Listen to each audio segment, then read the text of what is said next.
দিদি tata bye bye, Bangladesh একটু ঘুরে আসুন। কেন, কিসের জন্য? আমরা তো হারিয়ে নিতে যাবো। হারলে আমি যদি শপথ দিতে যেতাম তাহলে আমি এদিকে সেটা করতাম। দিদির এই গদিনা ছাড়া নাটক দেখে আমার না ছোটবেলার এক কাহিনীর কথা মনে পড়ে গেল। সময় করে একটু শুনবেন, যদি ভালো লাগে লাইক কমেন্ট শেয়ার করে দেবেন। ছোটবেলায় আমরা সবাই মিলে ক্রিকেট খেলতাম। আমাদের দলেও দিদির মতো একজন ছিল। সে আউট হয়ে যাওয়ার পরও আউটটা দিত না, নিজের জোর খাটাতো।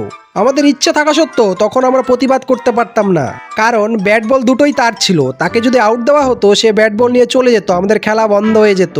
একটা সময় তার সেই অত্যাচারে আমরা অতিষ্ঠিত হয়ে 10 মিলে ব্যাট বল কিনে খেলতে শুরু করলাম। এরপর সে যখন এসে তার প্রভাব খাটাতো, তাকে চ্যাংদোলা করে মাঠের বাইরে বের করে দিতাম। দিদি, আপনিও আগের ইলেকশনগুলোতে নিজের প্রভাব খাটিয়ে সিটে বসেছিলেন। আপনার ক্ষমতা থাকার কারণে ইচ্ছে থাকা সত্ত্বেও কেউ আপনাকে কিছু বলতে পারেনি। বর্তমানে আপনার অত্যাচারে অতিষ্ঠিত হয়ে 10 মিলে আপনার ঘুঁটি বেঁকিয়ে দিয়েছে। দিদি, এবার কিন্তু আর আপনার ক্ষমতা নেই। যতই আপনি গদিনা ছাড়ার বাহানা করুন না কেন, 10 মিলে কিন্তু আপনাকে চ্যাংদোলা করে বাইরে পাঠিয়ে দেবে। পাঠিয়ে দেবে আবার কি, পাঠিয়ে দেওয়া হয়েছে, শুনুন। ক্ষমতালোভী মমতা হেরেও চেয়ার ছাড়েননি। একেবারে সাংবিধানিক ক্ষমতা মেনেই, নিয়ম মেনেই বিধানসভা ভেঙে দিলেন রাজ্যপাল RN রবি। দিদি টাটা বাই বাই, বাংলাদেশ একটু ঘুরে আসুন।